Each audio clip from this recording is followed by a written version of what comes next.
Je me suis réveillé en sursaut. Le goût du sang encore frais dans ma bouche. Mais ce n'était pas le mien, c'était celui de la trahison. Âcre et métallique. Comme si les balles qui m'avaient transpercé il y a 3 ans n'avaient jamais quitté mon palais. Mon cœur battait à tout rompre. Non pas sous l'impact d'une exécution sommaire dans les couloirs sombres du ministère de la Défense, mais dans le corps d'une moi plus jeune. Plus naïve.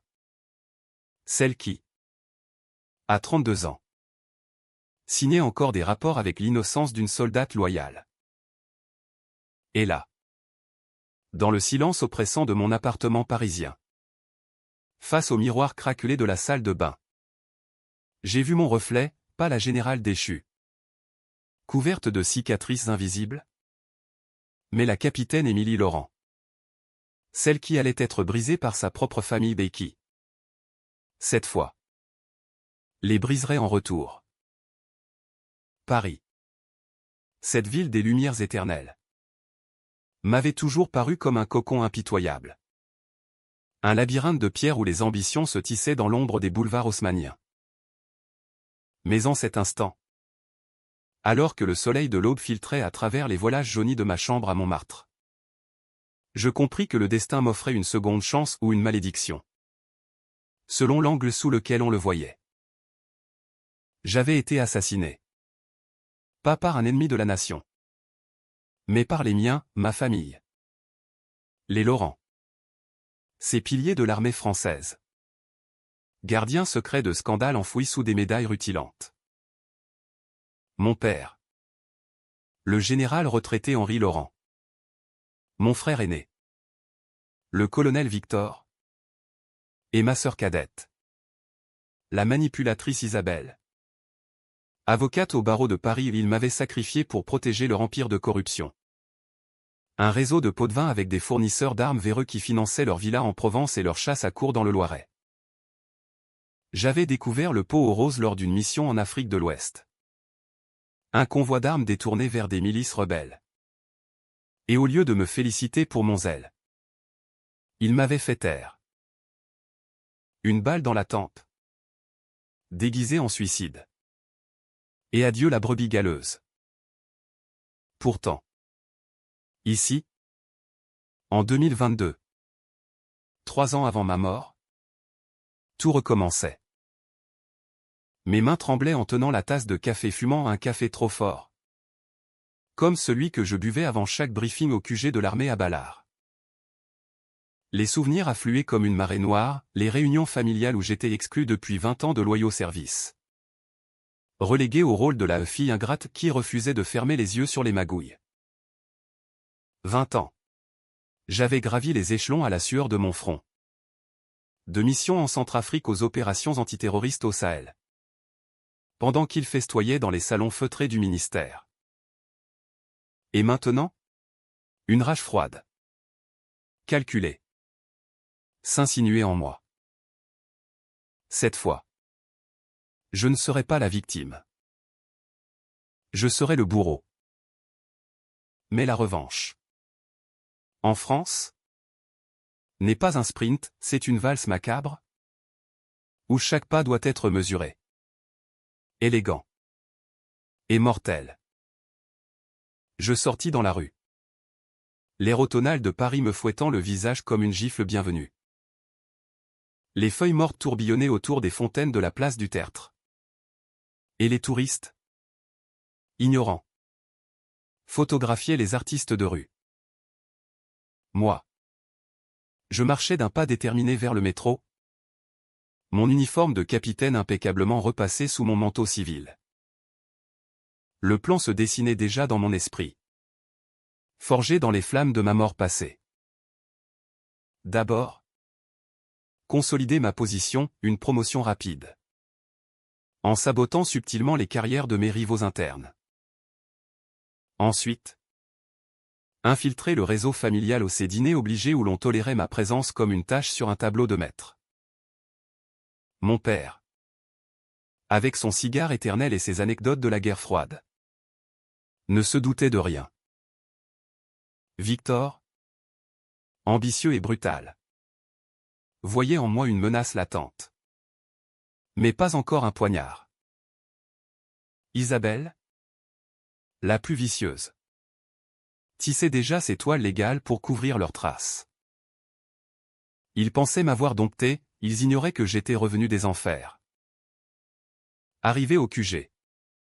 L'odeur de papier ciré et de café froid m'enveloppa comme un vieil amant. Le colonel Moreau, mon supérieur direct, m'attendait dans son bureau au mur tapissé de cartes topographiques. Capitaine Laurent. Votre rapport sur l'opération Mirage est impeccable. Mais j'ai entendu des rumeurs. Des fuites dans la chaîne d'approvisionnement. Ses yeux, plissés derrière des lunettes à monture d'acier, me jaugeaient.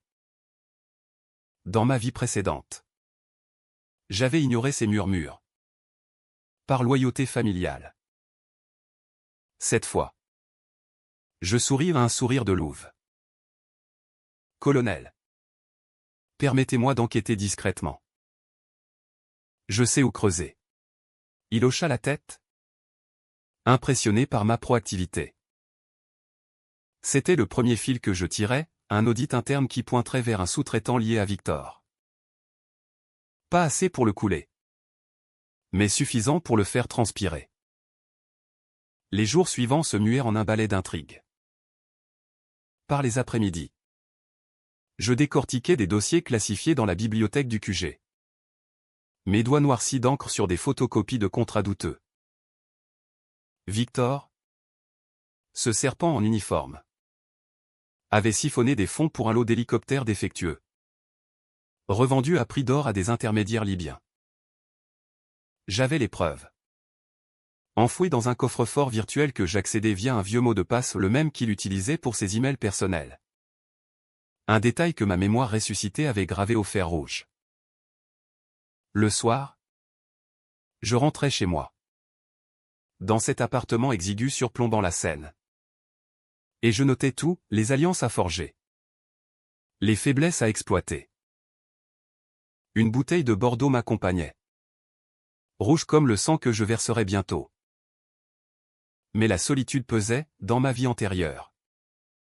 J'avais un amant. Le lieutenant Julien. Un idéaliste aux yeux bleus qui m'avait supplié de fuir avec lui. Il était mort dans l'explosion que ma famille avait orchestrée pour me discréditer. Cette fois, je le protégerai ou l'utiliserai. Le premier coup porta lors du dîner familial. Ce rituel mensuel au restaurant étoilé de la rue du Faubourg Saint-Honoré, où les Laurent se pavanaient comme des aristocrates en déclin. Mon père présidait la table, sa bedaine tendant le tissu de sa chemise sur mesure, racontant pour la 1000e fois sa victoire à la Légion d'honneur. Isabelle, élégante dans une robe Chanel noire, sirotait son champagne en jetant des regards assassins à quiconque osait questionner l'ordre établi. Victor, assis à ma droite, me tapota l'épaule d'un geste fraternel fin. Émilie, ma chère sœur, tu sembles tendue. Une promotion en vue? Je ris. Un rire cristallin qui masqua le venin. Peut-être. Victor. Mais dis-moi.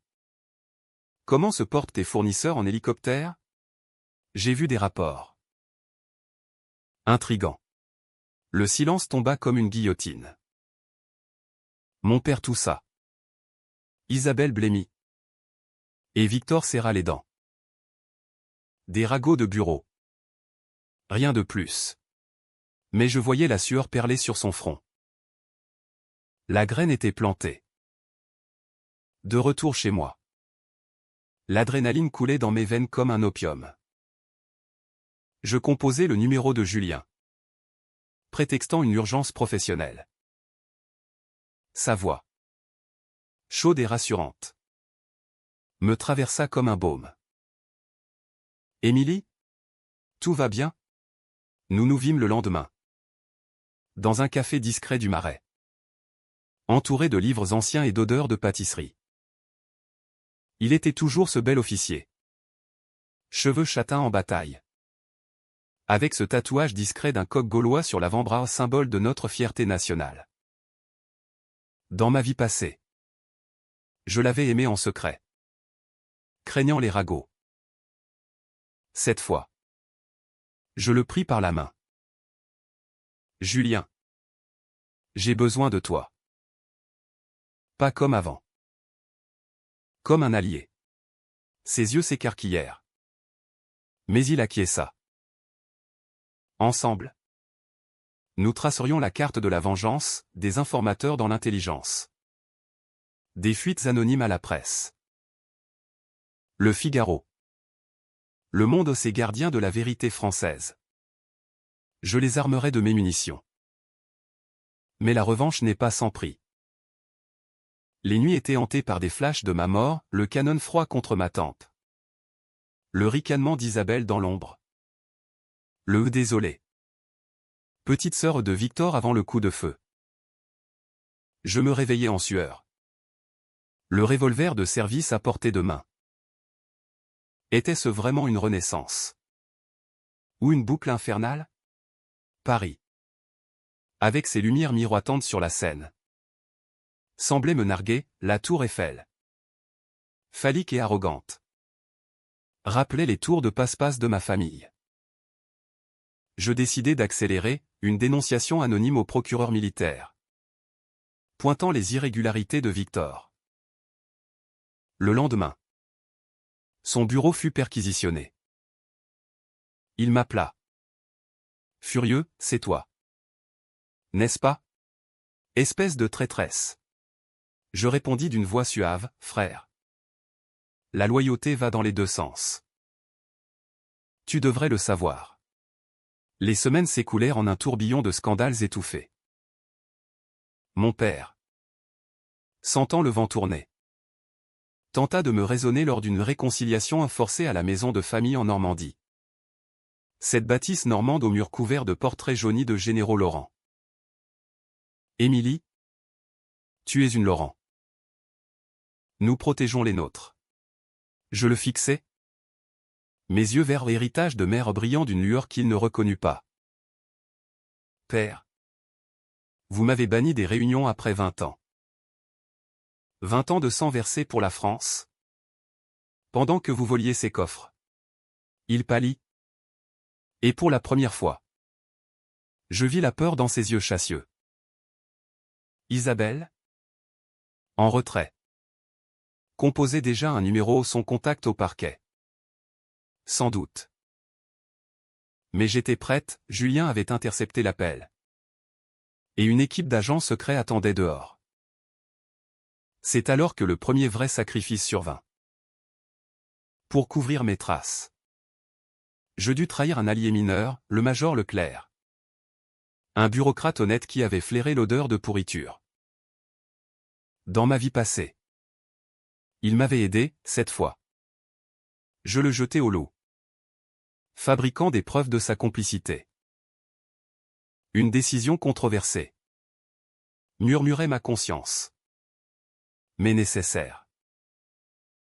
La presse titra, corruption à l'armée, un major arrêté. Victor sauta sur l'occasion pour contre-attaquer. Accusant publiquement ma jalousie fraternelle. Mais le mal était fait, les enquêteurs creusaient plus profond. Touchant aux racines du réseau familial. Noël approchait. Et Paris se parait de guirlandes scintillantes le long des Champs-Élysées. Pour moi, c'était le moment du second acte, une alliance improbable avec une rivale. La commandante Sophie Duval. Une femme ambitieuse que j'avais autrefois sous-estimée. Nous nous rencontrâmes dans un bar à vin du quartier latin. Entouré de murmures d'étudiants et de jazz feutré. Capitaine Laurent. Vos moves sont audacieux. Mais risqués. Je levai mon verre de Sancerre. Commandante. Rejoignez-moi. Et nous gravirons l'échelle ensemble. Ou rester en travers. Et tomber. Elle choisit la première option. Apportant des dossiers sur les liens d'Isabelle avec des lobbyistes belges. Ensemble, Nous formions une équipe redoutable, l'intelligence brute et la ruse féminine. Un duo que la testostérone militaire française n'avait pas anticipé. Pourtant, la tension montait.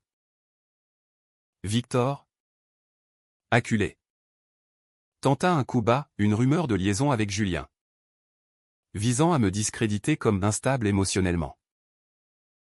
Le QG bruissait de chuchotements, mon père intervint personnellement, me convoquant à Ballard. Fille ingrate. Tu vas détruire tout ce que j'ai bâti. Je ripostai. Voix basse et tranchante, père. Ce que vous avez bâti, c'est un château de cartes sur des tombes. La mienne y est. Il leva la main pour me frapper, geste impensable pour un Laurent, mais je l'arrêtai d'un regard. Touchez-moi. Et c'est la une de Libération demain matin. Il recula. Brisé. Janvier 2023 apporta la promotion tant attendue, Major Laurent. Grâce à l'opération Mirage réussie. Gonflé par nos manipulations avec Sophie. Julien. À mes côtés lors de la cérémonie sous les dorures du ministère. Murmura, Émilie. Que caches-tu? Tu as changé. Je l'embrassai sur la joue, masquant mon tourment. La revanche consumait tout, l'amour était un luxe que je ne pouvais me permettre pleinement. Mais il était mon ancre.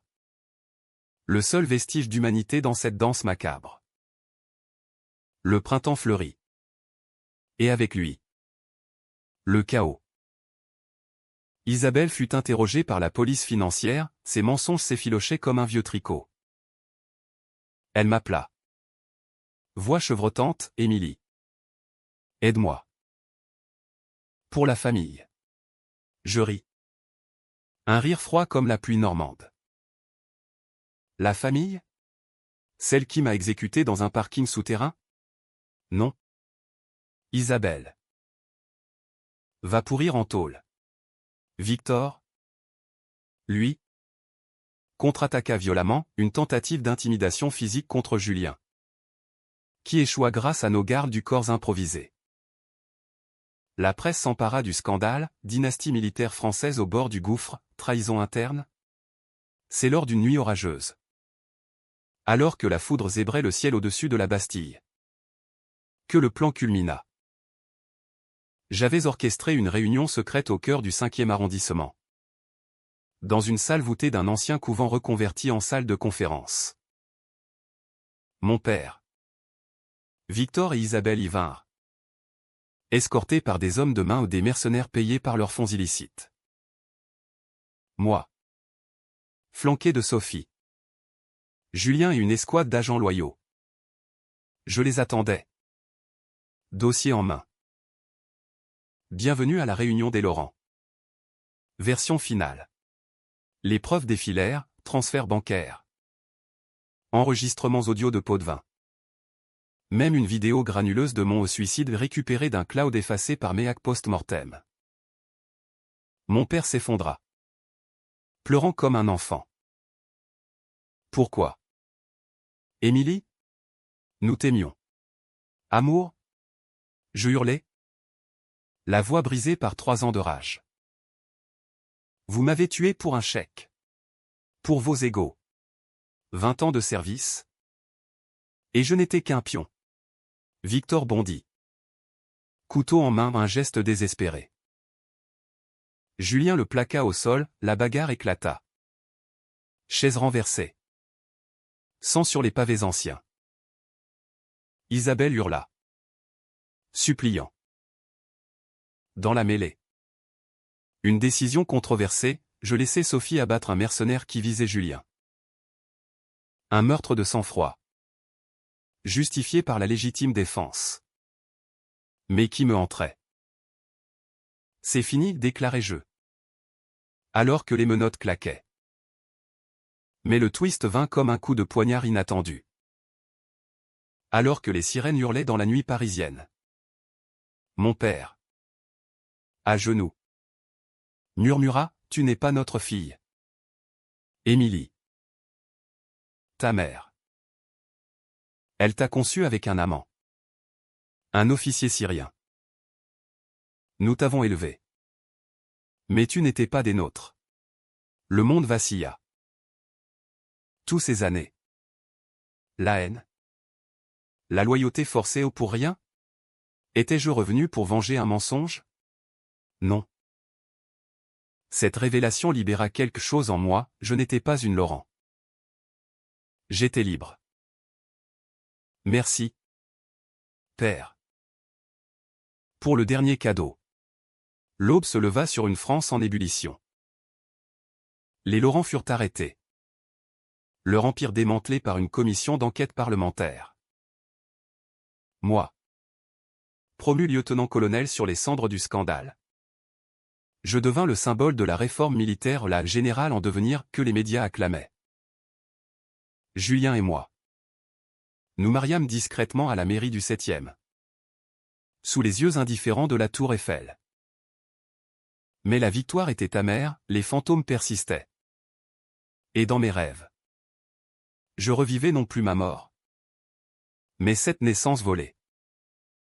Pourtant. En regardant Paris depuis mon nouveau bureau au sommet de Ballard. Je sus, la revanche n'était pas dans la destruction. Mais dans la renaissance. J'avais été banni, maintenant. Je régnais. Et si le destin offrait une troisième chance? Eh bien. La France saurait toujours se défendre.